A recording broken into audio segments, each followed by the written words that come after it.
Halo teman-teman, kami dari kelompok 3. Di sini kami akan menjelaskan analisis argumen.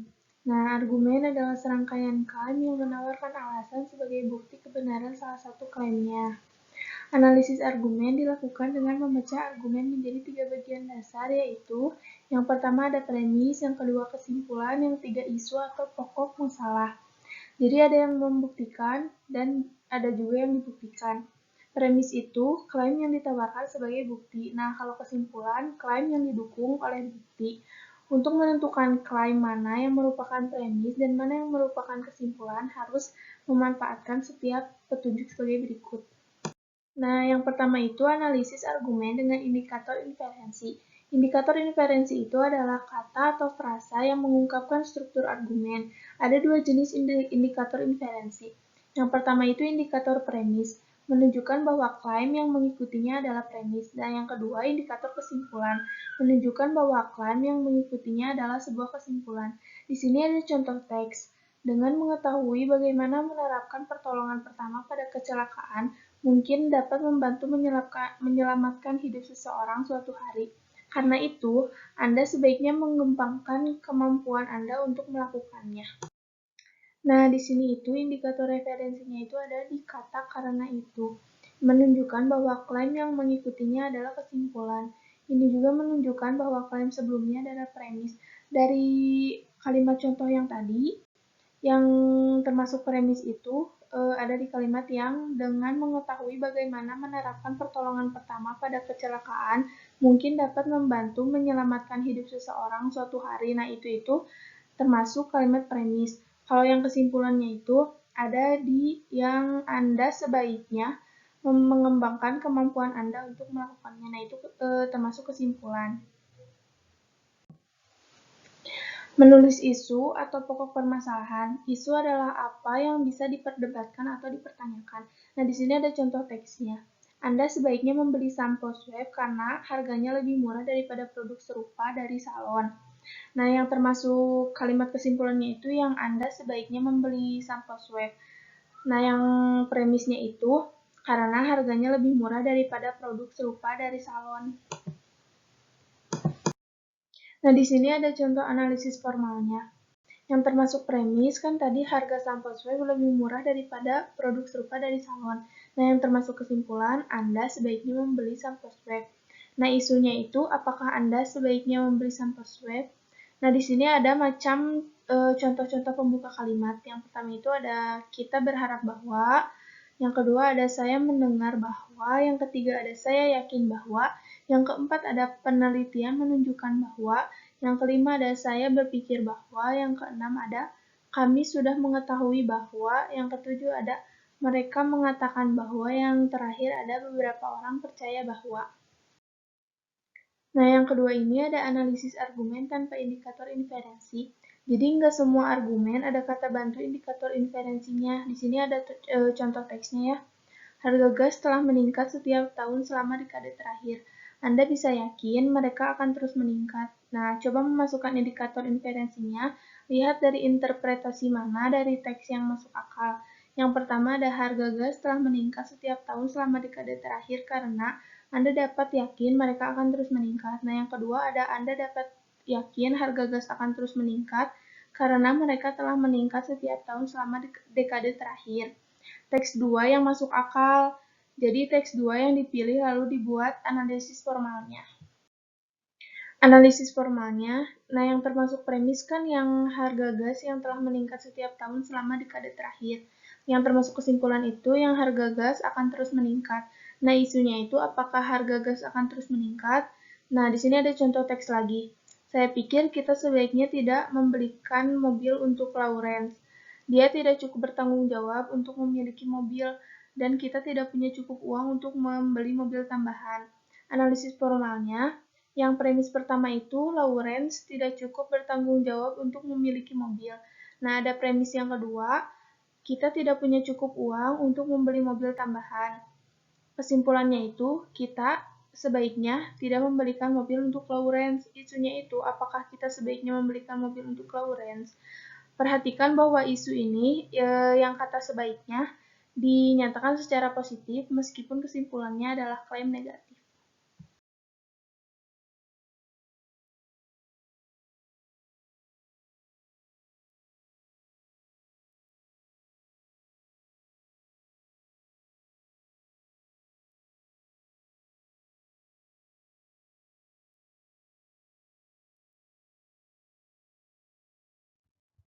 Lalu dilanjutkan dengan slide berikutnya, yaitu analisis argumen berganda. Di sini ada dua jenis argumen berganda. Yang pertama, argumen dengan beberapa kesimpulan. Sebagai contoh, Rafael diberi tanggung jawab yang lebih besar di tempat kerja. Karena itu, ia layak mendapatkan kenaikan gaji, dan ia juga sebaiknya diberi promosi. Di sini premisnya terdapat di Rafael diberi tanggung jawab yang besar di tempat kerja. Lalu kesimpulannya, ia layak mendapatkan kenaikan gaji. Lalu kesimpulan yang kedua, ia juga sebaiknya diberi promosi. Kalimat ini berisi dua kesimpulan, jadi merupakan dua argumen. Berikutnya dibuat analisis formalnya. Dikarenakan ada dua kesimpulan di kalimat tersebut, analisis formalnya dibuat dua. Yang pertama, analisis formalnya, premisnya Rafael diberi tanggung jawab yang lebih besar di tempat kerja. Lalu kesimpulannya Rafael layak mendapatkan kenaikan gaji. Lalu isunya, apakah Rafael layak mendapatkan kenaikan gaji? Lalu analisis formal yang kedua, premisnya Rafael diberi tanggung jawab yang lebih besar di tempat kerja. Lalu kesimpulannya, Rafael sebaiknya diberi promosi. Lalu isunya, apakah Rafael sebaiknya diberi promosi? Lalu jenis kedua dari argumen berganda, yaitu argumen berantai. Semua argumen berantai berisi kesimpulan tengah atau penengah. Dikenal juga dengan subargumen. Sebagai contoh, tahun ini diperkirakan akan lebih hangat dan lebih kering dari biasanya di sebagian besar negara. Jadi kekeringan di daerah Tenggara kemungkinan besar akan berlanjut. Oleh karena itu, para petani di daerah Georgia menghadapi musim yang buruk lagi. Di sini premisnya terdapat di tahun ini diperkirakan akan lebih hangat dan lebih kering dari biasanya di sebagian besar negara. Lalu kesimpulan tengahnya yaitu kekeringan di daerah Tenggara kemungkinan besar akan berlanjut. Dan kesimpulan utamanya itu para petani di daerah Georgia menghadapi musim yang buruk lagi. Premis dan kesimpulan tengah itu disebut subargumen. Kemudian analisis formalnya, yaitu premisnya tahun ini diperkirakan akan lebih hangat dan lebih kering dari biasanya di sebagian besar negara. Lalu kesimpulan tengahnya, kekeringan di daerah Tenggara kemungkinan besar akan berlanjut. Lalu kesimpulan utamanya, para petani di daerah Georgia menghadapi musim yang buruk lagi. Untuk isunya adalah apakah para petani di daerah Georgia menghadapi musim yang buruk lagi? Terlihat bahwa kesimpulan tengah atau yang diberi tanda merah tersebut juga berperan sebagai premis untuk membuktikan kebenaran kesimpulan utama. Kemudian, slide berikutnya yaitu menulis ringkasan kritis atau critical practice.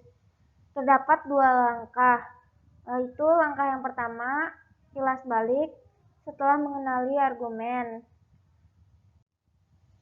Langkah pertama ini terdapat tiga bagian, yaitu yang pertama, mengidentifikasi penulis dan sumber secara lengkap dan benar. Lalu yang kedua, jika kalimat tersebut mengandung argumen, identifikasikanlah, kemudian selesaikan langkah ini. Lalu yang ketiga, jika kalimat tersebut tidak mengandung argumen, identifikasi itu sebagai non-argumen. Kemudian tentukan fitur argumen mana yang kurang. Lalu langkah yang kedua, yaitu setelah analisa argumen, terbagi menjadi dua, yaitu yang pertama, identifikasi isu, kesimpulan, dan premis secara jelas dan lengkap dalam urutan itu. Lalu yang kedua, jika kalimat tersebut adalah argumen berganda, tulis paragraf terpisah untuk menganalisis setiap argumen terpisah. Kesimpulan dan premis pada ringkasan kritis. Contoh teksnya sebagai berikut. Karena hanya ada sedikit orang yang cukup bijaksana untuk memerintah diri mereka sendiri, lebih sedikit lagi yang cukup bijaksana untuk memerintah orang lain. Dan berikut kita akan menganalisis formal. Contohnya sebagai berikut.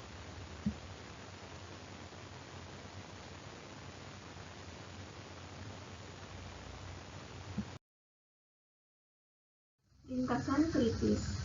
Kalimat dari episode ini berisi argumen. Isinya adalah apakah sangat sedikit pria yang cukup bijaksana untuk memerintah orang lain? Kesimpulannya adalah sangat sedikit pria yang cukup bijaksana untuk memerintah orang lain, dan premisnya adalah bahwa hanya sedikit pria yang cukup bijak untuk memerintah diri sendiri. Terlihat penulisan ringkasan kritis sesuai urutannya. 1. Penjelasan teks termasuk argumen atau bukan. 2. Termasuk isu. 3. Termasuk kesimpulan. Dan yang keempat, termasuk premis. Mengeluarkan klaim ekstra.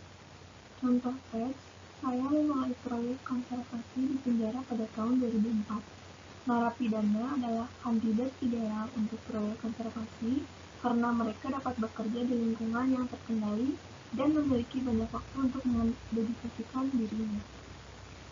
Analisis formal. Berikut adalah contoh teksnya. Jadi, klaim 1, saya memulai proyek konservasi di penjara pada tahun 2004, merupakan klaim ekstra jadi dikeluarkan dari analisis formal. Klaim ekstra juga harus dikeluarkan dari ringkasan kritis. Terlihat bahwa sumber ditulisnya lengkap dan sesuai urutan, tidak ada klaim ekstra. Klaim tersirat juga harus dikemukakan dari ringkasan kritis.